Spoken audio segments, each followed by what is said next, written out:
Ladies and gentlemen, it's been a long, long past 2 weeks in the NBA and all other sports going on, of course, with the Super Bowl and whatnot. But we're finally back. 94 feet as usual. Cade Cameron, Danny Stepanovich.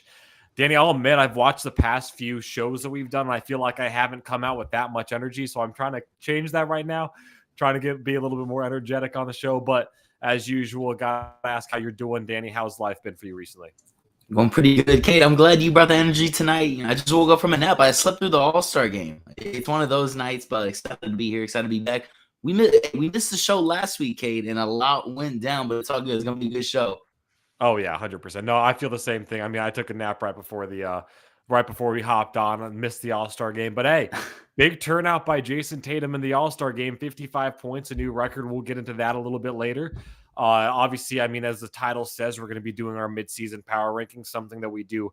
This is the second year in a row that we've done it. Obviously, the show's only been going on for 2 years, so can't really do it much past that, obviously. But going to the NBA power, the mid-season power rankings, like I said, with the trades and whatnot, a lot of things have shifted around, a lot of things have changed. So, well, it's kind of just like our last real prediction before we do hit the NBA playoffs and actually make our predictions going into the postseason for this 2023 NBA season. As mentioned, obviously, an All-Star game recap as well. We got Fit of the Week. With All-Star Weekend, usually some new shoes come out of it. In this case, Jason Tatum dropped his signature shoe. We've seen some sketches and some designs out there in the past, but we finally have it fully in style now. We've seen it, what it truly looks like. So we'll talk about that. And of course, one of the big things going around, of course, the Asteroid Bowie boots by Mischief. We're just going to give our takes on those and go through there. But Danny, I'll let you pick first. Do you want to hit mid-season power rankings first? Or do you want to do an All-Star game recap first? We can start with the All-Star game. Okay, It just sounds good. happened, yeah. I was going to say, so I feel like I didn't watch too much of it. I'll be honest with you. When it comes to the skill competition yesterday, 3-point contest, all that stuff. Obviously, on Twitter, you see the majority of it. Mac McClung dunk test. Kevin Herter and Julius Randle did not show up at all at the 3-point contest. I don't think anybody really cares about the skills competition. So we'll start with what happened Saturday first. Danny, with the 3-point contest, Dame Lillard takes it away. He wins it. No surprise there. I mean, realistically, do you have any big takeaways from the 3-point contest? I got a few, but I kind of want to hear your opinions first. Hey, I had money on Herder and I had money on Tyler Hero. Both of them let me down. Dame was the favorite, and I didn't think he was that great of a catch and shoot 3-point shooter, but he got hot. That was fun to watch. Not too many big takeaways from the 3-point contest, other than hey, Dame still got it. Yeah, I agree. I mean, think seeing that lineup, yeah, Dame was the clear runaway winner in my opinion. I mean, you looked at the lineup this year. I mean, you have guys that I feel like are consistently known as 3-point shooters. I mean, Kevin Herter, he was a guy that went to Sacramento because I think Sacramento was looking for a guy that was going to be able to shoot the three. You look at Julius Randle. And why did they have Julius Randle in there? Yeah, what was up with that? That was a bad one. I wasn't a fan of that one. But like Tyler Hero, that was a big one. Obviously, Dame Lillard. I'm trying to think. Jason Tatum had a decent show out. I mean, there were guys that I feel like could shoot the three well, but I feel like I saw something on Twitter, and I want to say I can't remember the stat off the top of my head, but out of the top 10 3-point shooters in the league right now, none of them were in the 3-point contest. Which I don't know if it's because nobody wants to take time out of their All-Star break to go to Salt Lake City. I mean, I feel like that'd be the clearest option. I like that's not something I would necessarily want to do. So if you're somebody like Damian Lee, who's one of the top shooters in the league, but isn't going for anything but the 3-point contest, I can't see any reason why anybody would want to go to Salt Lake, as mentioned. But just in general, you're talking about a lineup of 3-point shooters that are good, are in that category of being good, but they're not the top 3-point shooters in the game. And I feel like if you're going to have this competition, that's where you have to go. And you get what I'm trying to say with that? Yeah, other than the top two, because I mean, Buddy Hield leads the league in threes made per game, so he's a 3-point shooter. And then I mean, Dame obviously is Dame time. He's been red hot from deep. But yeah, other than that, I was surprised. It was like not like the best knockdown 3-point shooters other than those two. Yeah, I agree. I think if I remember correctly, the stat was like leading the league in 3-point percentage. I could be wrong there, but I think that's what it was. But yeah, as you mentioned, he was a guy who shoots a lot, but even then, he didn't come away with the win. Just in general, I don't know. I feel like this year's All-Star skills competitions, just the All-Star game in general, you have those big names, but I just feel like a lot of people, it kind of just gave me the vibes that a lot of people may have been invited, may have been interested, but just didn't really have any interest in going into Salt Lake for this All-Star game, which, like I said, I feel like that makes the most sense. But I just feel, I don't know. Like, I mean, you saw Lucas say it after the All-Star break. He was going to go down to Mexico, take down a few beers, just enjoy his life. I think a lot of people were just on the train of wanting to do that a few days before that actual All-Star game and the All-Star festivities. That's fair enough. Yeah, I mean, we could talk a little bit about the dunk contest. I mean, it shows in there. We got a G leaguer winning it. I mean, Mac McClung had some crazy dunks.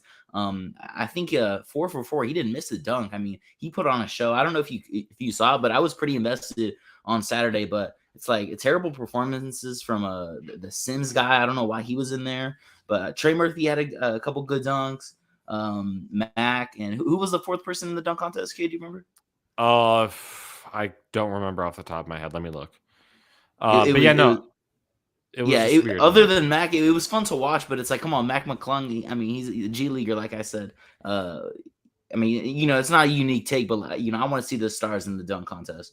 Yeah, and that's exactly how I felt. I mean, you look at the way that this dunk contest played out, and I feel like a lot. Like, I'll admit, I think 2016 ruined dunk contest for the next 10 years on, just because of how amazing that dunk contest was with Zach Levine and Aaron Gordon. I mean, that was one of the top dunk contests in the history of the sport. I feel like just in general, over the next few years, it is so hard to beat that one. But I agree. I feel like the fact that you're bringing in somebody from the G League to compete in this year's dunk contest, I think that just says a lot with the fact that there's not much going on when it comes to people wanting to come out and do these competitions anymore. Like, don't get me wrong, it's great to do if you're a young player who's just starting out in the league and wants to kind of get familiar with all these festivities. But I can't think of a really top tier dunker that wants to go out and compete in the dunk competition. I mean, John Morant is a guy that he really, I mean, he's one, I'd make the argument that he's the top dunker in the game, probably the most athletic player in the game. And he's even like been very honest and just being like, yeah, you want me to get out there. The only way I'm going to do it is if I get like 10 billion likes on a Twitter post, something like that. Like just dumb stuff like that. Like people don't want to compete in this anymore. And I don't necessarily know the reasoning behind it. Again, I think the location of this year's All-Star game played a little bit of a role in it. But I just feel like there's a lack of interest when it comes to competing in the All-Star break. People just want to go out. They want to enjoy themselves. They don't really care about the bonuses and whatnot because they know they're making good money already.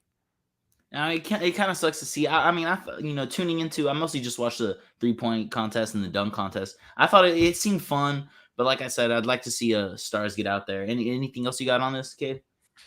Yeah, just in general, stars. The fact that they went to a G League player says a lot.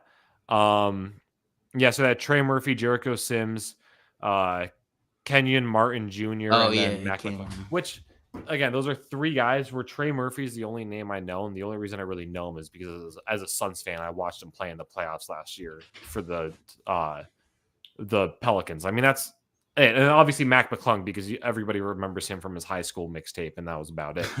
So, I mean, I'm hoping that next year is going to be a big difference, but just with the skills competition this year, I feel like it was just a big letdown. Nothing really too interesting. And again, like I said, hopefully things get better from there. Now, I do want to spend a little bit of time talking about the game tonight. As mentioned, Jason Tatum, 55 points. That's an all-star game record. I asked real quick, it's an all-star game record, but do you really think of this as a record at all, considering that I feel like you see the all-star game now? It's all just for show. It's all for fun. It's all for just seeing who can put up the best shot. You know what I mean? Hey, I mean, to drop a double nickel in the All-Star game, it's still an accomplishment. 10 for 18 from deep, 22 for 31. This dude was just hyper efficient. I mean, Tatum, what a show out your first debut sneaker, right? Yeah, that's true. I mean, 55 points in 35 minutes in the All-Star game. Yeah, might as well show it off in a better way. Or there's no better way to show it off. Yeah, I mean, I don't got But too many takes other than, I mean, I saw like the first half. It felt like a lot of the guys were breaking tonight. I mean, the score doesn't say otherwise, but shout out to Tatum. I don't know. yeah, You got any big takeaways? nothing too big. I mean, you obviously had the players that went out there wanting to do something big. You had the players that went out there that did not care. I mean, you look at Luka, 19 minutes, 4 points. Jokic had 4 points in 20 minutes. Like, you have the guys that genuinely are just going out there because they could care less about what they're doing, and they're just out there because they're getting paid to do it. Pretty much, they'd get fined if they didn't. But I don't see really any major takeaways. It's the All-Star game. You know what to expect every year.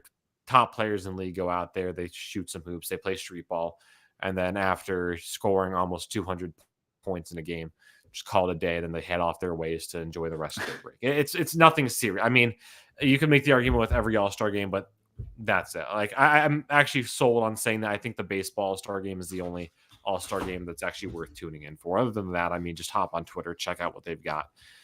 That's all I've got to say about it. Fair enough. Yeah, I got nothing else. All right, awesome. Then let's hit the mid-season power rankings. Obviously, this is kind of where we're trying to get into our trade talk, because as Danny mentioned, we missed a lot of good stuff over the past few weeks. Obviously, the trade deadline, one of the biggest parts of this season so far, without a doubt, the biggest part of this season so far. I've got to change the background because I think there's one of those guys up there that's wearing a different uniform now. So, real quick, I'm going to go through. So, back when we did the last power rankings, it was the quarter season power rankings. Gonna go through my quick. The Sacramento Kings, 9 the LA Clippers, 8 the Pelicans, 7 Pacers, 6 Grizzlies, 5 Nuggets, 4 Cavaliers, 3 Suns, 2 Bucks, 1 Celtics. So I can tell you right now, I've changed up a lot of my picks from that. I mean, obviously, in the span of 20 games pretty much between the last time we did this and now, a lot's happened, a lot with the trade deadline. And I'll even admit that when it comes to power rankings this time, I chose a lot of where teams are at based off what changes they made during this past trade deadline, what they were able to do, what they were able to acquire, maybe what they gave up, all that stuff. So Danny, first off, do you have anything to say before we get into this? I kind of rambled on a little bit, but no, you're good. I have my old power rankings too. Mine are a little bit different. Yeah, mine are kind of different. I had Warriors 10. They're not on here. I'll tell you right now, they're not on. They didn't make the top 10. Kings 9, Clippers 8, Pelicans 7, Grizz 6, Nuggets 5, Cavs 4, Suns 3, Bucks 2, Celtics 1. I can't believe I didn't have the 76ers on there on my first power ranking. So they made it onto the list. But I mean, yeah, this is like also I did the same thing like that you did, kind of adjusted to the trade deadline. So we'll be able to hit on all that. I know both of us got a lot to talk about for both of our teams, made some big moves. Excited to get into that. Oh yeah, no, it's going to be a good time. Danny, I'll let you go first though. Who's your 10th overall going into the midseason power rankings? Hey, coming on number 10, Kate, I'm going with my Lakers. I know this is over a lot of good teams that have had great seasons, and the Lakers are the 13th seed, which it sounds kind of crazy. And we've only seen one game with the big three of LeBron, AD, and D'Lo play basketball together. But I don't know if you saw that game against the Pelicans. And I know the Pelicans didn't have Zion, but this Pelicans team just beat the Lakers 2 weeks ago. And it was just a breath of air to watch this Lakers offense. Watching D'Lo was so fun. It got me so excited as a Laker fan. Just being able to have a point guard that can run a pick and roll, run the floor, shoot threes. I mean, D'Lo's kind of got like this, just like such a fluid jump shot. It looks so smooth and buttery.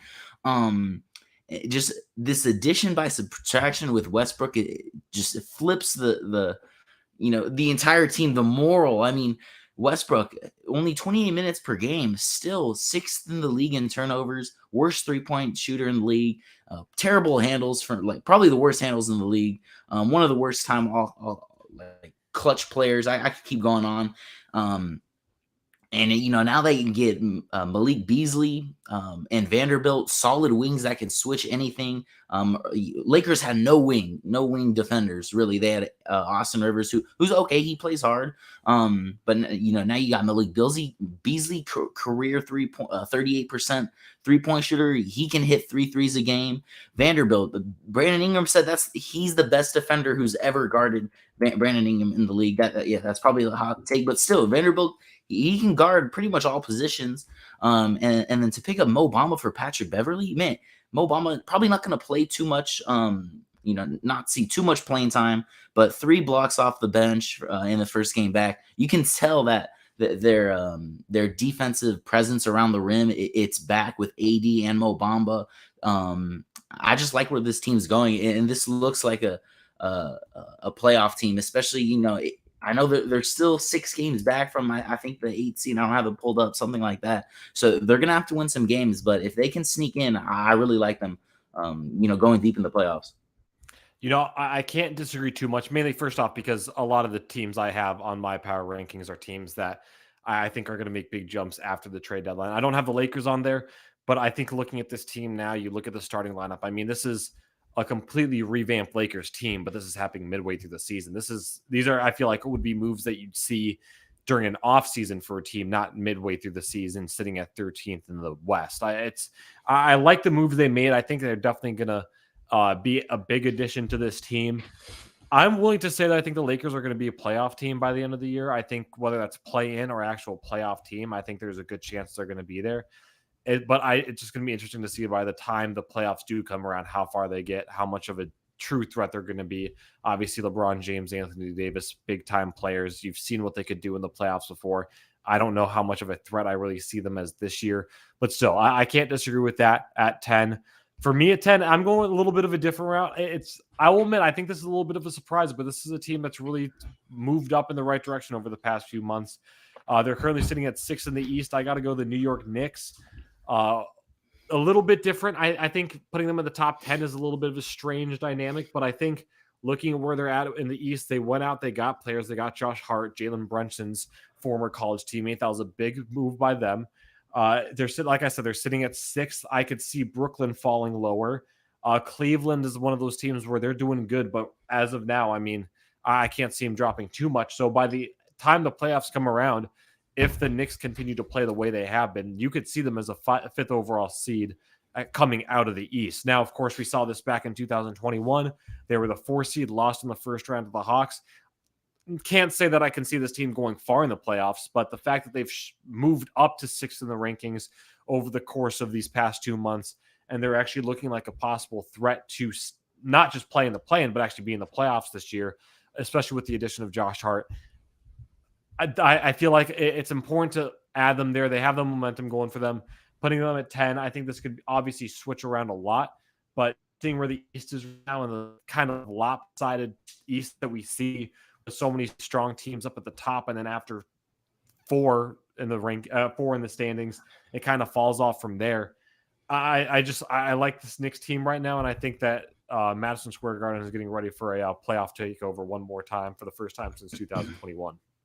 Hey, you could definitely say Jalen Brunson's been having an all-star game. When you have 2 all-stars, you're definitely in consideration for a top 10 team in the league. I'm surprised you got him at 10. I don't have him this high just because, like you said, after that tier 1 of teams in the East, the Knicks are definitely the best team in that tier 2. You can lump them up with the Heat, maybe the Hawks, and I still like the Knicks over the Hawks. So yeah, no, it's a solid pick. The roster, I don't know, 1 through not the best, top 8 players or top 7 rotation. Not too many great guys. They didn't make my list for sure, but I can't be too mad. Brunson's been balling out this year.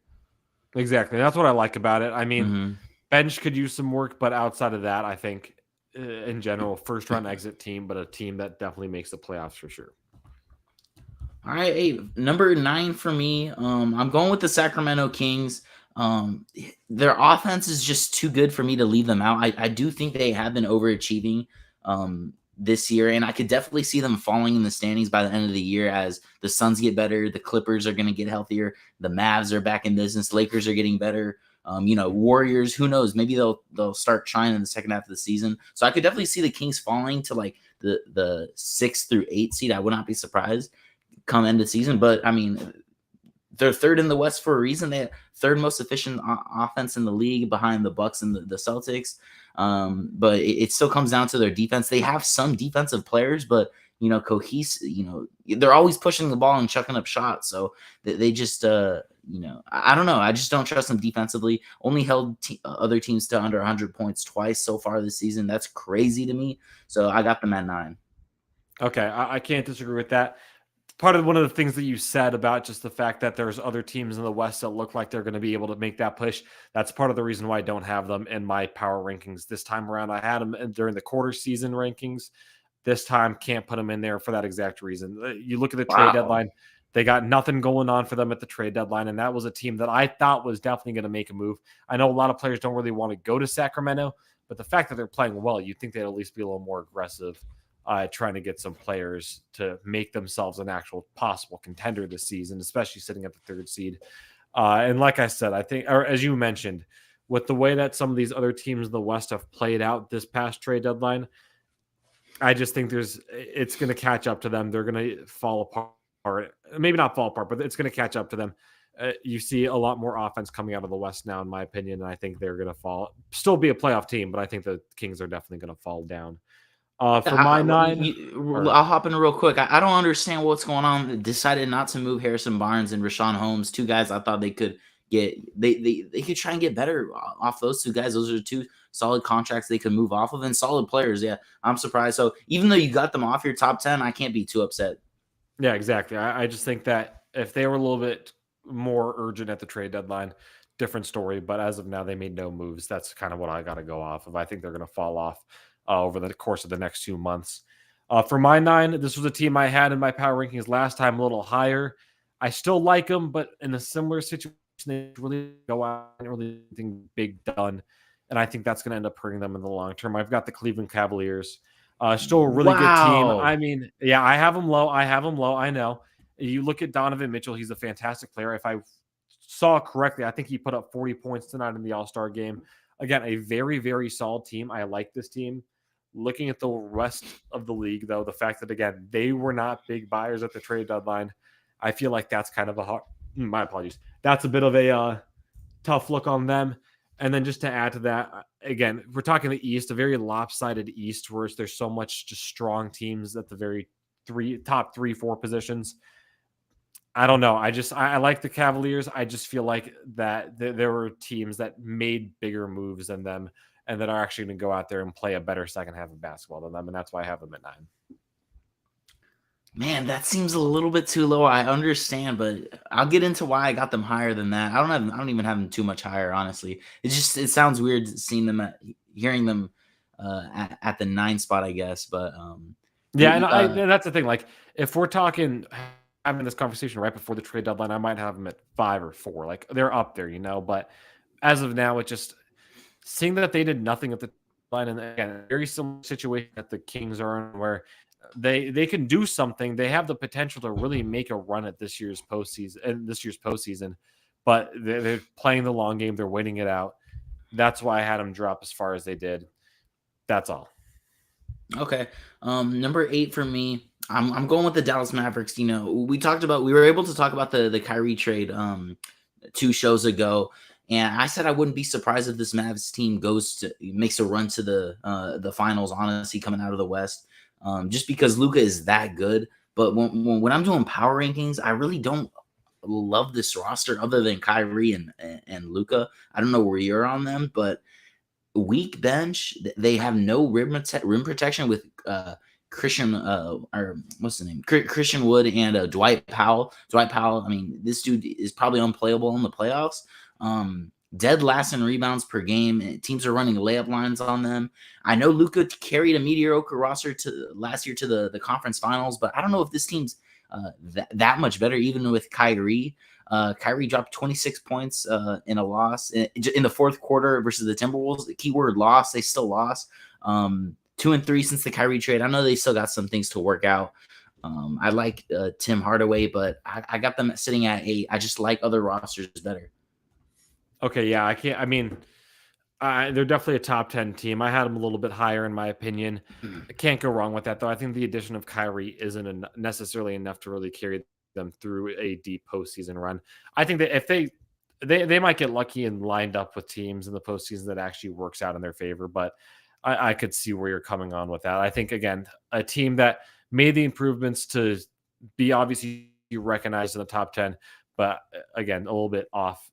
Too far off from being one of the top teams in the league. So I can definitely see that. Again, maybe a little bit controversial for my 8. I'm going with the Memphis Grizzlies. A little different. I mean, I think with this team, and again, it goes very similar situation, did not make any moves at the trade deadline.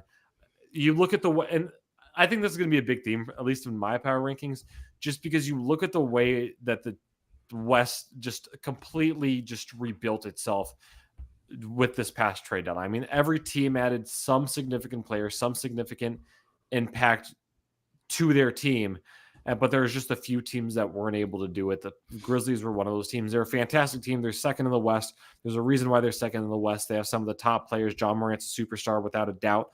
But we saw what happened last year in the playoffs. I think that young team, that youth to that team, it's going to be tough. We talked about, especially with somebody like Jay Crowder. I mean, I think we had him going to maybe Miami or something like that. Or not Miami, Atlanta, a guy who could be that veteran level status on a team that might be young a little bit, maybe insecure as a team. I thought maybe that they could make a push for somebody like Jay Crowder, maybe after that Kevin Durant trade. I mean, you saw what the Bucks gave up for Crowder. I just, in general, I feel like you're talking about a team that didn't do much at the trade deadline, could have gotten some veteran leadership, didn't, and I feel like that's going to lead to their downfall again in the postseason, and that's why I've got them at 8. Hey, Kate, I just realized I don't have the Grizzlies in my top 10. I'm gonna have to make an adjustment. Okay. They are a top 10 team, second in the West. So I'm gonna put them over. They're my new 7. I don't know. Okay. I don't know. They're my new 7. Yeah. Same thing you said. I like the Grizzlies for sure. Let's just move. We could take the Lakers out and just move my rankings. Yeah. Okay, take the Lakers. Okay, I see what you. So you got them at 7.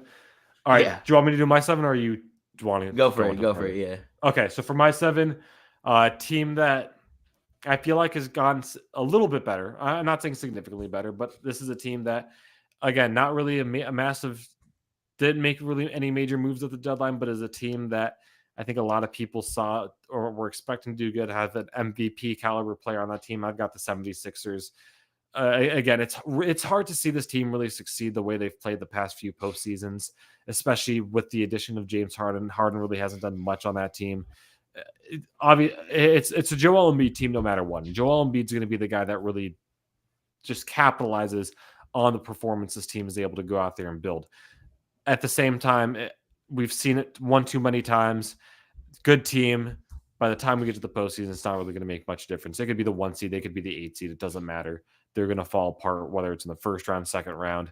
If they get to the conference championship, they're going to fall apart there. It doesn't matter. They're going to fall apart at some point. And the fact that they're going off of just what Joel Embiid's able to do, not necessarily putting up MVP numbers this year, but still fantastic numbers. I don't know. I don't see him being much higher than 7. That feels a little low. Also, the Joel Embiid disrespect. A second in the league in points per game. This dude's carrying the team. Okay. Maybe it's just because I thought Joel Embiid deserved MVP considerations last year. I feel like he's right. Playing at that level, not quite at that level though. Of course, I'd love to see him win an MVP, but I just don't see it happening this year, especially considering that if he didn't do it last year, he's not going to do it this year. Okay. I don't know. It seems a little bit low for me. Finalist, yes, but I don't know. Okay, I also I lied about my rankings. I got the Grizzlies at 7. So my new 8 is the Clippers. Kate, you haven't said the Clippers yet, so that means you're a little bit higher on the Clippers, right? I am. Yes, I am. Okay. Still okay. For my money, best. Okay, I gotta adjust my rankings. You got the Clippers over the Grizzlies, really? Yeah, I do right now. Yeah. I mean, Okay. hey, I had them as my championship winners going into the season, so I feel like I've got to keep that energy, you know? Okay. You know, I have the Clippers at 7 actually over the Grizzlies too. For my money, still the best roster in the league, but they have a gaping hole at point guard, which I thought they were going to address. I guess they kind of addressed. Traded for Bones Highland, great pickup from the Nuggets. I'm surprised they got Bones for that cheap. Nuggets moving off of them for some reason. Who I thought he was going to be a great player off the bench for them, and they were active. They also got Eric Gordon, who played point guard for them. Their last game finished with 7 assists. Terrence Mann is going to get a lot of minutes at point guard. He's a nice player, but I don't know if he's much of a facilitator. So they're talking about potentially bringing in Russell Westbrook, which I think would be a huge mistake. They also picked up Mason Plumlee at the trade deadline. He's solid big man, solid backup big man that he can pass the ball, but with no point guard, I still don't love this team as a top 5 player. Kawhi, top 5 team in the league. Kawhi is going to be missing games of every other week. So yeah, I got the Clippers at 7. Okay, I can't be upset with that. I mean, we saw the John Wall experiment. That was obviously a failure. We're not sure exactly where he's going to end up. I think the big thing that obviously goes into this is just the fact that if you have Kawhi Leonard and Paul George staying healthy, you're talking about one of the best defensive teams in the league, something that we saw the Celtics be able to capitalize on last year, make it to the NBA Finals. Lots of changes going on in the West. I think, I don't know. I wouldn't mind, it'd be interesting. I wouldn't mind seeing Pat Bev go back because I think the Magic bottom out. So I wouldn't mind seeing him go back, but I don't know. I feel like it's interesting to see this Clippers team and how they play out because they're one of those teams that made a lot of moves at the trade deadline. But I think, again, I think they're just such a dominant team no matter what. They haven't changed much of that initial roster from the 2021 Western Conference Championship run. I think they have a lot of potential in the future. I'll go into them a little bit later, though. You kind of talked me into it, Kate. I'm not gonna lie. You kind of talked me into the Clippers a little bit. Yeah, Patrick Beverley would be a nice pickup, and the point I like that you made was we saw a similarly built Celtics team make a run all the way to the finals last year, where they kind of just relied heavy on guard play, and it was like Marcus Smart just play defense and shoot threes, and it worked for the Celtics. You're right. I don't see why this can't work for the Clippers. Two of the best wings in the NBA, like duo wings. Exactly. And that's what I'm saying. That's why I've gone a little higher. But like I said, I'll get into that later. Danny, hit your 6 real quick. All right. Okay. Am I behind? My bad. Yeah, no, you're good. You're good. Okay. 6, I got the Cavs. I'm a little bit higher on them than you are. Simply because they have the best defense in the league, best defensive efficiency and rating. They rotate. They play hard every possession. Mobley, Jared Allen down low. Probably one of the best defensive front courts. And then you combine that with the best backcourt for my money in the league. Donovan Mitchell, Darius Garland, just lost to the 76ers. I pulled up the record versus teams like in the East ranked above them. That's the Celtics, Sixers, and Bucks. 2-0 against the Celtics, 1-1 against Philly, and 2-2 versus the Bucks. So they're a young team, but they've shown that they can win some games against the top dogs in the East. And I think they're going to be a tough playoff match. Like you said, I didn't do much in the trade deadline, but I don't know. Maybe another wing defender like Jay Crowder would have been a nice for them to make a move at him. But the roster's already kind of set, and I like the roster already. I didn't like how they bought out Kevin Love. I thought he was a nice veteran presence that he could still come in and hit some threes for them. But yeah, I got Cavs at 6. Yeah, I think for me it comes down to, obviously, as you mentioned, they can win against those big teams in the East, but how consistently can you win against those big teams, especially when it comes to a playoff game? That's the part where I get a little bit concerned about the Cavs. Great team overall. I just don't know how good they are going to be down the stretch of the season, especially by the time we get to the final few games into the postseason. I think they're actually a team that, despite being so good, has the potential of being knocked out in the first round depending on who they play. Wow, that might be a hot take. Oh, yeah, I mean, it definitely is, but I like the Cavs. I just think going from a transition of borderline being a playoff team, which realistically was honestly a little bit of luck last year, bless you, a little bit of luck last year, to being just thrown right into the mix. I don't know. I just don't see that really necessarily being I don't know. I don't see it. I couldn't tell you anything other than I just feel like 7-game series. Thank you, by the way, for saying bless you. But 7-game series, Cavs, Heat. Who are you taking? I don't know. The Heat have proven to be a really strong playoff team, despite the fact that they're not doing too hot this year. Give me 7 games. I like Jimmy Butler and Bam Adebayo's defense. Wow, I like their defense. I like Jimmy's clutch. I like that. Give me the Heat in 7. Cavs, Knicks.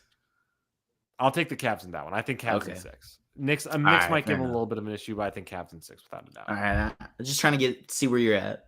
Yeah, so I think it just depends on the matchup. I think the Heat can be one of those sneaky teams, especially with the addition of Kevin Love. Not going to really do much, let's be honest here, but you can still look at that as something. My 6, I'm not going to go too in depth about this team. Team you already talked about, Dallas Mavericks. I think you're right. Having this was a team that was just kind of there when they had Luka Doncic. The addition of Kyrie Irving, don't think it's going to be necessarily massive, but I think when you're talking over the next few games, if you can get consistent play out of Kyrie and Luka, these two are going to be enough. It's going to be enough of a difference to win more games, and that's going to be the biggest factor. Again, not sure how deep of a run they're going to make. Don't know if Luka's going to really be able to carry this team as deep as he did last season. But if you're talking the difference between a few games with the addition of Kyrie Irving, that's going to be the difference, especially in the West that we've seen so far this season. That might be the difference between being seated at 8th going into the postseason or being seated at 3rd going into the postseason. And that's really what makes the difference in this situation. I think Kyrie Irving, again, very interesting decision to move him to Dallas. I think that's going to be a really weird thing to get used to. It's going to be weird. It's going to be different. First time he's played in the West, he's playing with a superstar in Luka. I don't know how that chemistry is going to work out. A lot of what ifs with this team, but if everything goes right, which I think at least during the regular season, I think there's a chance it will. You're talking about the addition of a few more wins in the win column, and that's enough to put them at 6, in my opinion. Fair enough. I mean, this is going to be one of the best offenses in the league. But a couple of games ago, they were playing hot potato end of the game. Kyrie and Luka they didn't know who was going to take the last shot, so they still got some kinks to work out. But it's top 6 team, and they're offensively they're that good. So I can't say too much. You want me to get into my 5? Yeah, let's see it. I got my Sixers, not my Sixers, the Sixers up at 5. I just think Embiid is just having. Man, if Jokic wasn't averaging a double-double, I think he's deserving of this MVP. Second in points. He's really carrying this team. Just lost to the Celtics 2 weeks ago when JT had 15 and Jaylen Brown got hurt in that game. So disappointing win, but they're beating good teams, and it's pretty much just the Joel Embiid show, like I said. Just beat the Cavs, beat the Nets, Knicks again. So they're picking up good wins. They run a really tight 6-man rotation. They don't have much of a bench. So I'm not loving this team come playoff time, especially with Doc Rivers as your coach. Their bench is like a rotation between what's it, Konkar, Niang, PJ Tucker, all these random wings. So not my favorite team when it comes to depth. And so I got them at 5, a little bit higher than you, though. Yeah, I could see that. I mean, I think that depth is going to be a big factor here. Obviously, as you mentioned, Doc Rivers in the playoffs. Won the championship with Boston. One was that 2009. Hasn't done anything since. Whether it's been with the Clippers, whether it's been with the Sixers, doesn't matter where he's at. He's not going to get it done. It's a team that's relying very heavily on Joel Embiid, and while that can work here and there, obviously, as we just talked about it with Dallas, the fact that Luke was able to take him to the Western Conference Finals last year. If Joel Embiid gets a good run, he can hypothetically do the same thing, but this also isn't a centers league. This is a guards league. That's the reason why they're not getting the same level of productivity out of this team that I think a lot of people would like to see. So I like him at 5. You can't really argue that, considering that they're sitting at the top 3 team. They're one of the top 3 teams in the East, but I just think in general, it could be either very up season or very down season from this point on for the 76ers. And as of now, they're going to be a good team, but I really just don't. I see them almost limping into the postseason this year. They're not going to really have a strong postseason run, in my opinion. Like the team, but Embiid also, he hasn't stayed healthy come playoff time. Exactly. He's been injury prone. So yeah, I understand where you're coming from. And like I said, I'm not trusting them in the playoffs. I can't wait to bet against them, actually. Yeah, exactly. All right, for my number 5, not going to get too much depth of this one since we've already talked about it. It's all about defense, going with the LA Clippers. I think this is a team that, as mentioned, if they can stay healthy, if they can rely heavily on that defense, not too much of a difference from that 2021 Western Conference Championship run team. It's still going to be a team that's going to be able to make a run when it counts, especially if they get the benefit of a doubt and get a pretty easy postseason schedule, seeing how that goes. I like the Clippers. Like I said, I had them going into the season as my championship favorites. I think that could still very much happen. They're one of the teams that actually made a lot of different trades at the trade deadline, as you mentioned, getting Bones Highland, getting Mason Plumlee. I didn't like the decision to move Luke Kennard out, but you're talking about two guys that can at least give you something on a more consistent basis than Luke Kennard and his 3-point shooting. So I got to put the Clippers at my 5. I kind of like them getting rid of Luke Kennard. I like giving more minutes to Eric Gordon, who I think plays a little bit better defense and still Okay, shoots actually, the that's three. true. I forgot they got Eric Yeah. Gordon. So yeah, I like Eric Gordon there.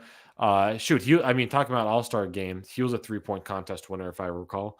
So you're talking about a guy who can also shoot the three when you're replacing Luke Kennard. I like that actually. So never mind, I take that back. I think accounting for Eric Gordon, he could be a really big asset for that team. And hey, I was able to check out some of the game on Thursday, and Eric Gordon was hitting those deep threes, so it could be a very, very good setup for this Clippers team. Okay, you going to Clippers Suns right soon? No, that was on Thursday. I was there. That was Thursday. Oh man! Yeah. So are you going to be able to see KD soon? Oh, I'm hoping so. I'll have to see. I'm not working again this month, but hopefully next month I get there at a time that he's healthy and whatnot. But it kind of sucks too because I think he might be making his comeback against Oklahoma City. So I think, for a game like that before the trade deadline, ticket prices would have been like $25-$30. They're like $115 now. It's crazy. 115 or 150? 115. Okay, that's still outrageous. Okay, yeah. I mean, for a game against the who is it? A game against the Thunder. There's no reason why they should be that high, But people know that Kevin Durant's probably going to be back that game, or hopefully he'll be back that game. But we'll see. Hey, and that'll segue into my number 4 team. I'm interested to get your take on this Suns KD trade, but but I got the Suns at 4. I still got the Nuggets over them, and I got the two top teams in the East over them.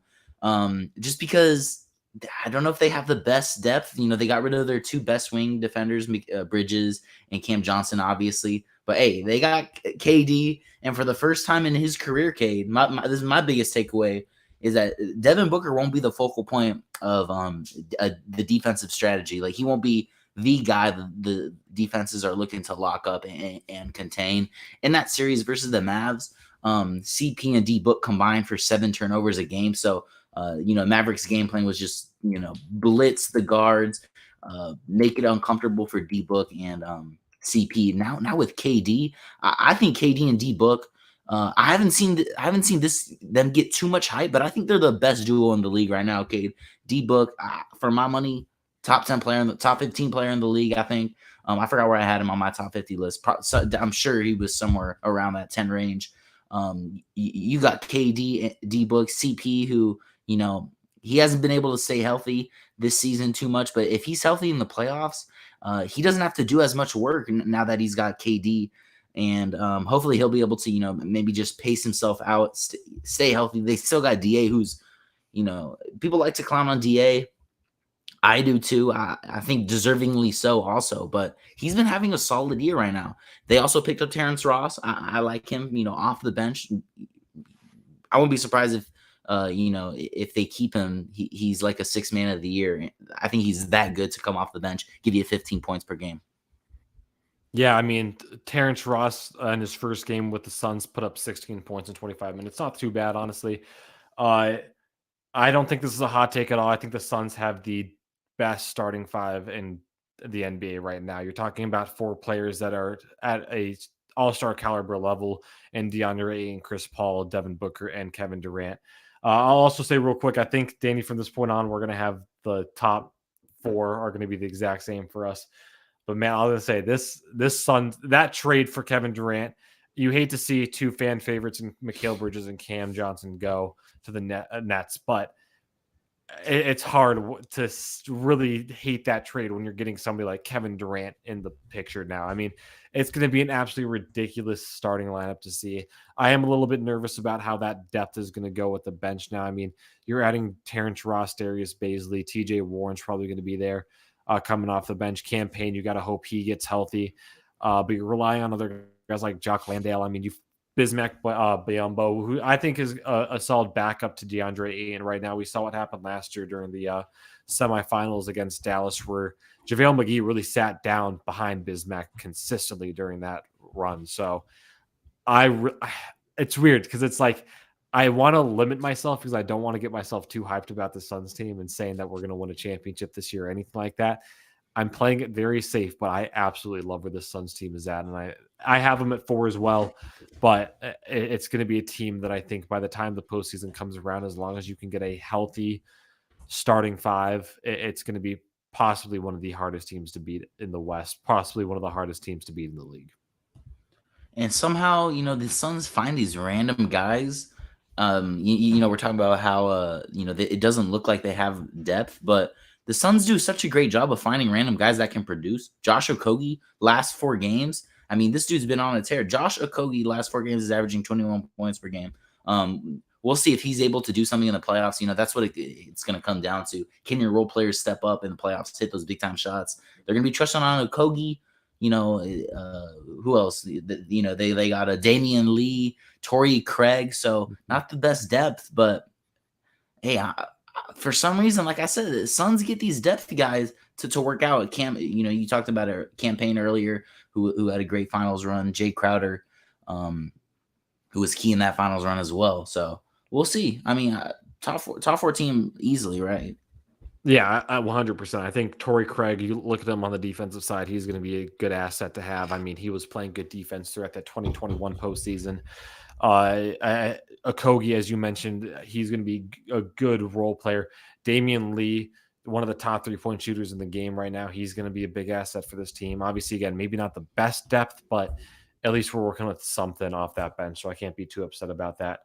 Danny, who are you looking at as your number 3? I got the Nuggets at 3. Best performing roster in the league. I don't know if they're my favorite roster. I don't like their depth as well, but I mean, when it comes to just starting, like best starting 5s in the league, the Nuggets have to be up there because their starting 5 is just built so perfectly. I mean, I got Jokic, Jamal Murray, KCP as a great 3-and-D player. Sometimes they got Bruce Brown in there, who's another solid 3-and-D player. Kankar, MPJ, Jokic. So I love this roster. I love the makeup. I mean, you throw Aaron Gordon in there. I think he's hurt right now, but he's a solid defender to have that's going to be able to guard KD, limit KD, Kawhi, Paul George come playoff time. So they do have that number 1 defender. I got the Nuggets at 3. Jokic averaging a triple-double. What else needs to be said? Yeah, I have them higher up just because of the way they've been playing out of the West. It's been a very close West, but I feel like every game they go out there and play, they get a little bit more of a barrier in that first place spot. So that's why I've got them at 2. Number 3, I've got the Milwaukee Bucks. I think this Bucks team, this is the time where the Bucks start heating up. I mean, we've seen it plenty of times before. They don't necessarily they have a dominating first half of the season, and really realistically regular season they always do great, but it always seems like they lock it in during this right before the playoffs and whatnot. So I think at 3, I feel like it's interchangeable between 2 and 3. Realistically, I think you could have the Nuggets at 3. I think you could have the Bucks at 3, and vice versa. I like the Nuggets team a little bit more right now, just because I feel like in general they have a little bit more going for them at the moment. I mean, again, playing out of a very deep West, I like seeing where they're at and how well they've played. That's why I have them just ahead of the Bucks. Bucks, you can't go wrong with them, though. They have Giannis, of course. You have Drew Holiday, Chris Middleton. Still keeping those top 3 players that you look at it. I mean, talk about 3 names. You see Giannis as a superstar name, but Drew Holiday and Chris Middleton, not necessarily names that you see out there often. They easily get overlooked, and that's part of the reason why they're so lethal and so deadly. They have a bit of depth now. They obviously add Jay Crowder, who I think is going to be a really key veteran presence on this team. Just if he decides to play or not. I mean, obviously, I'm hoping he decides to play, but you never know at this point, especially with the way the contracts work in the NBA. As of now, I've got the Bucks at 3, though, and it just because I like the Nuggets a little bit better right now. I got the Bucks at 2, mostly just because I think 41 wins, second in the East, and for my money, they're gonna get like not only are they gonna start trying, like you said, but they also got better with Jay Crowder, another great wing defender. Chris Middleton's still rehabbing from injury, hasn't started in a game yet since December, so he's still coming off the bench for them. They're getting him more integrated, getting his minutes more up, so they're getting better with Chris Middleton, who hasn't been playing really all season long yet, and they're still second in the West. They have crazy depth to throw at people come playoff time. Grayson Allen's been playing well. Brook Lopez kind of revived his career. I was watching or not revived his career, but I don't know, resurgence. I think that's the right word. Like he's having a great defensive year, and then you throw Giannis in there. I mean, what Giannis 32, 12, and 5. They're 1 or 2 for me. Yeah, and I mean, we'll get into the one a little bit later. I like the Bucks a lot. They've played a lot of very good basketball. It's for them. It's going to come down to the Eastern Conference Finals. That's where their season. If the season ends for them, that's where it ends. Is the Eastern Conference Finals, and that's going to be to the Boston Celtics, if anybody. Like I said, for my number 2, kind of banking off what you said, the Denver Nuggets. Coming out of the West, I feel like it's very clear that they're the favorites at the moment. They're a very good-looking team. Jokic is playing the brand of basketball he's been playing his entire career, and of course, he has the help around him now.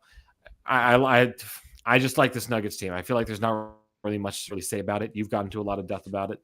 I like this Nuggets team. It's a really good starting roster, one of the top starting rosters in the league, and it's in a very similar position to the Bucks. Can't say it's going to be that same way just because of how much has shifted in the West now, but it does kind of seem like their road will end in the Western Conference Finals. If not the Western Conference Finals, they're going to make a run at the NBA Finals, possibly win it all. We'll have to see. Wouldn't really be too upset if that were to happen, but just seeing the way that they're playing right now, I really like it. They're playing good basketball. Got to have them at 2.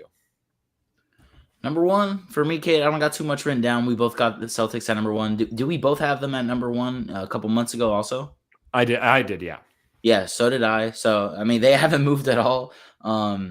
Key thing that I've noticed lately is Marcus Smart has been out, and we saw how much them not having a point guard really affected them. So they've had Derek White starting at point guard.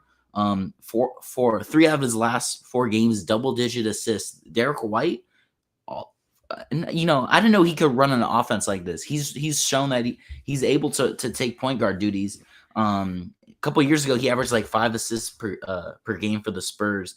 He's always been a good passer, but for him to facilitate like he's been lately, I think that's huge for him. He was huge for them last year in their playoff run. And then Malcolm Brogdon is probably going to win 6th Man of the Year, who I call the beginning of the season, by the way. He's been balling out. Great second unit with him, Pritchard, Derek White, probably going to go back to the second unit after Marcus Smart comes back. But Tatum and JB, man, best wing duo in the league. I think ahead of Kawhi and PG, the way Tatum has been playing. No, I could agree to that. I think Tatum's been playing out spectacular basketball. I think there's a very good chance he could win MVP this year. Jaylen Brown obviously being a huge player on that team. I think one of the biggest factors that goes into this playoff run, at least for the Celtics team, is that when Marcus Smart comes back and he's playing to his consistent starting role that he used to play, the fact that Derek White has had so many consistent times playing in that starting position and playing as well as he has been in that starting position, that's just going to make this team more lethal by the time the postseason comes around. When Mark and Derek White comes on to play, you're not getting a break. You're just going to have to play that same physical style of basketball if you want to slow this team down at all, which realistically I don't think is going to happen anytime soon. As mentioned, this I could see this team losing would be the Eastern Conference Finals, but I could see them going farther. I could see them making the NBA Finals pretty easily this year, seeing how the West is playing out right now. Again, you're not going to see any true competition until the second round or until the Eastern Conference Finals. It's good. It's a very good team. It's a team that is I'll admit it's showing a little bit of shades of that Phoenix Suns team from 2021 going into 2022. They had a good run, made it to the finals next season, one of the top teams in the league, fell apart in the second round. Giving those same shades, I just don't see it happening with this team, though. I feel like this team is just a completely different breed, and I think they're going to actually make a pretty deep finals run once again, whether it's in the finals or in the Eastern Conference Finals. I might have to steal your take. I like that, but that's because I think that they could fall apart in the playoffs. I know Missoula just got extended, but we haven't seen him in a playoff series just yet, and the top 4 teams in the in the East, Cavs, Sixers, Bucks, or the top, yeah, I can't even talk. Sixers, Bucks, Cavs. I think those teams could cause some problems for Missoula. We haven't seen them make adjustments yet. I'm sure they'll be able to get past the first 2 rounds, but come playoff time, we'll see what Missoula is really all about. Yeah, I agree. I think the fact that they now officially made him the head coach of the team, it'll be fun to see how that plays out. I mean, one of the things when we went into the Ime Udoka conversation was that this is a team that has a lot of assistant coaches that are head coach ready. You're right. He hasn't really seen that head coaching experience in the playoffs, but he has seen coaching experience in the playoffs. And I think that's going to be a big role here. Yeah, it'll be interesting to see how this plays out. I think I agree with that. I think they could collapse somewhere in the second round, if not probably the second round, seeing how things play out. But I really like the Celtics team. I think they're a fantastic team. They're definitely making a run for it. Not much to say after that. All right, Danny, any final takes or things to say about the midseason power rankings? I don't think so. I think we got some solid lists. Kate, you swayed me on the Clippers. I'm gonna put them higher for sure. Solid list. I think Lakers, like I said, right outside. Forgot to put the Grizzlies in there somehow. So yeah, solid list both ways. I agree. All right, let's hit fit of the week real quick. Then we got a few other fashion things to cover, and then we'll be all good. Danny, hey, you're starting to come back in the fit of the week competition. Getting a little scary for me. Do you want me to go first right now, or do you want to go first? Go ahead. All right. Obviously, All-Star festivities got to go with something related to the All-Star game. I'm going Jaren Jackson. I got to admit, I think this is a clean fit. Can't go wrong with it. Again, you can't see it that well, but I'll be posting it up on the social medias later on this week. I got to go Jaren Jackson. I think we've had him here before. It's been a while, though. Hopefully, he'll get me back in the win column. Hey, Kate, have we had a cowboy boots on fit of the week yet? I don't think so. Maybe we have, but I can't remember. Well, I'm going with Jerry Sohan, the Dennis Rodman wannabe. But man, he's rocking the cowboy boots with the Levi cut boot cut jeans, sorry, and button up top. I kind of like the boots. I don't know if I would ever rock cowboy boots like that, but not too much my style. I like how it looks. So I'll go Sohan, who I think he's been on the show before. So welcome back. Yeah, Sohan. he was in one of the it was right after the draft how we did our little draft bit of the week, Mm-hmm. Okay, yeah, that's where it was from. All right. Oh, he had a fire suit, right? Yeah, the lavender suit. Yeah, it was solid, especially with the hair, all that. He put it together. As usual, head over to Instagram, Twitter. We'll have that out at some point this week. I was a little bit slow last time. We'll make sure we get it out in a time. And we need the poll, Kate. What? We need the poll. That's what I did the poll last time. No, for the punishment. Oh, that's right. Okay. Yeah, we'll get some ideas going, and then we'll get a poll going. We got to get something going. We'll again leave it up to the viewers, see what they want to see. All right. Moving over to, again, we talked about signature shoes last time with John Morant, or not, maybe 2 times ago. Can't remember exactly. John Morant releasing his signature shoe. We both were pretty favorable about it. It's a good looking shoe, especially for the price. Another shoe that I think has had a lot of controversy before the All-Star game. Finally, we get a good look at it in Jason Tatum's signature shoe. Danny, like I said, we've seen this on Twitter before. It did not look good from the first renderings that everybody saw, that first look that everybody saw. Don't know if it was lighting, don't know if it was the colorway.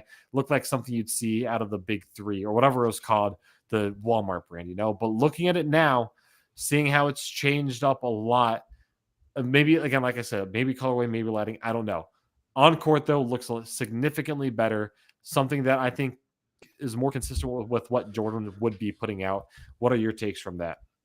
Hey, when JT signed with Jordan Brand, they started throwing him some whack signature shoes, or not signature shoes, but whack Jordan shoes, like hoop shoes that he was able to collab with. He had a couple drops with the Jordan 37 and 36, I want to say. I think the 36 was the first Tatum PE that they gave him. And man, those were complete bricks. Totally disappointing. I actually forgot that he was coming out with a signature shoe. So this is pretty cool. Apparently it's Jordan's lightest basketball shoe that they've made yet. It doesn't really look that light, so I'm interested to see. I don't know if you've seen colorways of the white pair. I like the white pair a little bit more than this black, red, and gold pair that he debuted in. But so much better than those PEs that he was dropping. And like you said, I don't know what like the general people are saying about the shoe. Like if most people are saying that they're gonna cop this, but this kind of reminds me of like an old Paul George almost kind of Yeah, I could see PG. that. Yeah, Yeah, a little bit. it looks because it looks kind of like a mid cut, right? It doesn't look like a high top, maybe. Yeah, no, it definitely looks like a mid cut. There's another shoe that I would compare it to more, but I'll let you keep going. I'll go into that a little bit later. No, that's pretty much all I was gonna say. On this black pair, I don't really like the colorway too much. Yeah, I don't know. I'm not the biggest fan of this, but I definitely want to see more colorways. Yeah, I like that. I think again, it all depends on the price that it goes for. Danny, I'm gonna send you a picture real quick. I think this. So the shoe I sent you, this is what I think they remind me of. But a very slept on shoe, or not slept on, but very people don't really talk about it. It had a very short shelf life. But the Nike Cosmic Unities, when they were kind of releasing their rebranded like recycled shoes, that was the basketball shoe that they had for that. I don't know why, but that's what that reminds me of. I think there's a lot of similarities there. Um, Again, I think it all comes down to the price. I like the shoe. It's a good look. I feel like when you look at Jordans nowadays, people aren't really buying Jordans to hoop in. They're always looking for the heritage, the style, the branding, all that stuff, and their early silhouettes. Nobody's hooping in a pair of 36s, as you've mentioned. Like there's just nobody buys those. It's all reserved for college athletes. Again, some NBA players and whatnot, but you don't really see people hooping in those anymore. So I'm interested to see how that plays into whether people buy Jason Tatum's shoe. I think that my guess is that that has to play some bit of a factor. Like you go back to when you had Russell Westbrook's big seasons, his MVP seasons. I mean, they released Jordan, the Why Not 2.0s, I think were that year's release of Westbrook's signature shoe. Nobody picked those up. I didn't think it was a terrible silhouette, but nobody picked those up. I just don't think Jordan is really known for making those real good performance basketball shoes. I think people would stick with Nike, even though they're sister companies. I mean, they're the same company pretty much. So I don't know. I like this. It's a lot better than what we first saw. I just don't know if it's going to be a shoe that a lot of people are going to really pick up or really sway in the direction of compared to some of those other brands like Nike, especially because Jordan tends to be a little bit on the higher end. Similar to why I don't think you see many people really hooping LeBrons at this point. Yeah, hey, that was a good point that you brought up with the Westbrooks, where it's like Westbrook's a superstar player, but people just aren't rocking Jordan Brand signature basketball shoes. I don't know what it is.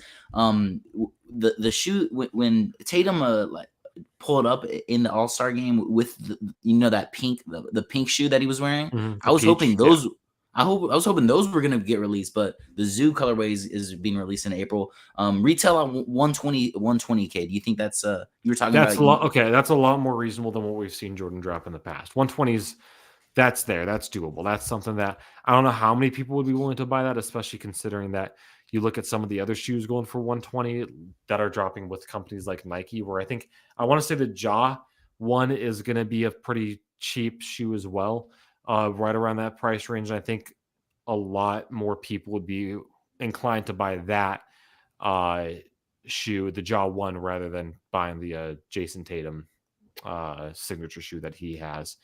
That's the Let me, thing.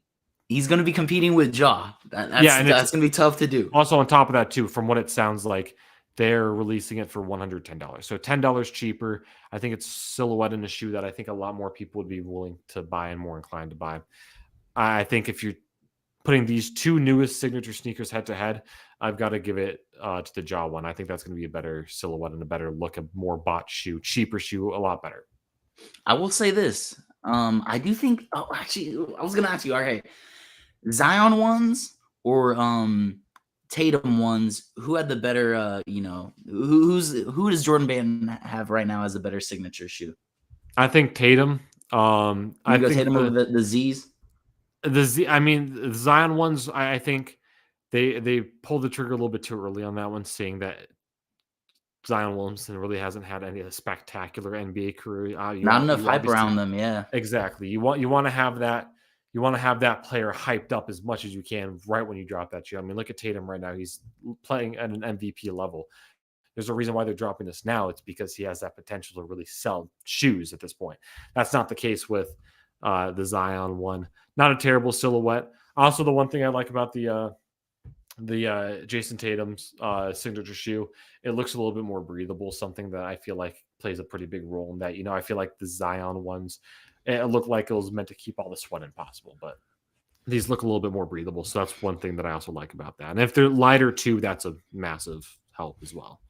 Hey, what I'm hoping to see, Cade, next couple of years, I'll even go big picture. I'm hoping like signature basketball shoes kind of make a comeback, and I think the next athletes are they're kind of I think they're showing that they're gonna stay, and like they're gonna have some movement in Nike basketball with Ja.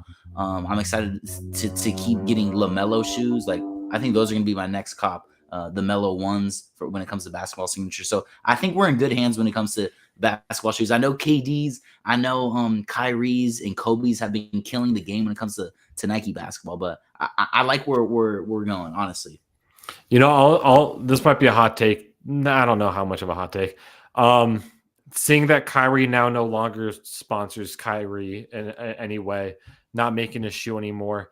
KD's obviously coming towards the end of his career. Same thing with LeBron. I think the Ja ones are going to be that next big sneaker everybody's going to go after. I mean, we saw it with KD. We saw it with LeBron. Kyrie in there a little bit.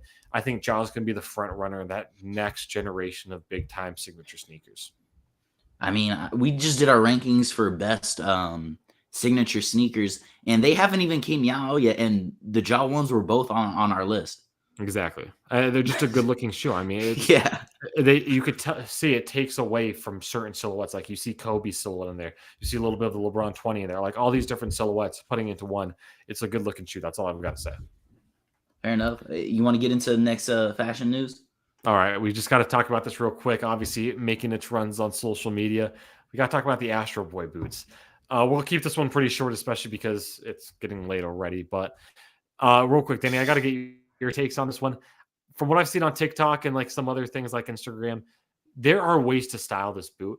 But if you're talking about somebody like you or me or just any typical general person, there's absolutely no way that you're going to be able to get your hands on this and style it in a way that actually looks good. Okay, people are dropping $2 for these boots. It is out of control. The way people are rocking them.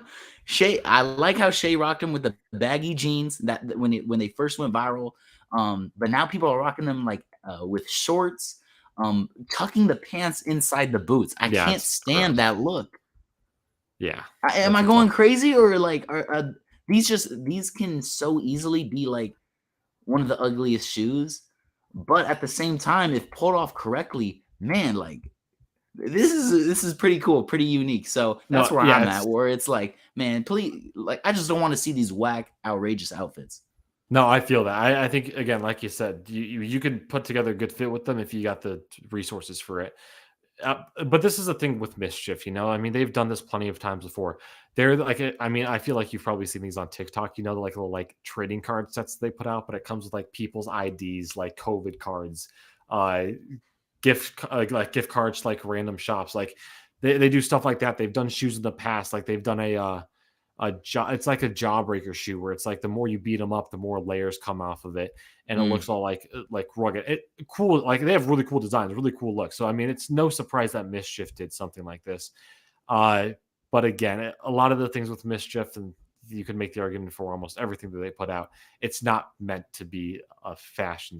It's definitely a statement. It's not meant to be for everyday fashion, and that's what you see with these Astro Boy boots. Obviously, if you want to get the clicks on TikTok, go spend the $2,000 on them. Feel free to be my guest, but that's the extent of what you're going to get out of those shoes. Okay, would a good punishment be like for fit of the week? We buy like these, but like the fake ones for like a knockoff. Bucks. Yeah, we buy the knockoffs, and like one of us has to wear them with shorts for a day. Yeah, that's actually not too bad. I mean, if we can find a knockoff and if I end up losing, we can find them in my size, I'll do it. Oh, your size is going to be the problem. Yeah, exactly. I mean, I bet they may. I bet if I can squeeze into them, as long as they're comfortable, that's all that matters. All right, fair enough. Okay. Dude, that might be something. Okay, we'll definitely get into that. All right, Dan, you got anything else to wrap us up with, though? Good show. Cannot wait. Second half of the NBA season. I'm hyped. That's going to be good. Hey, 2 months left, and then we're talking NBA postseason. We're talking playoffs. It's going to be a crazy time.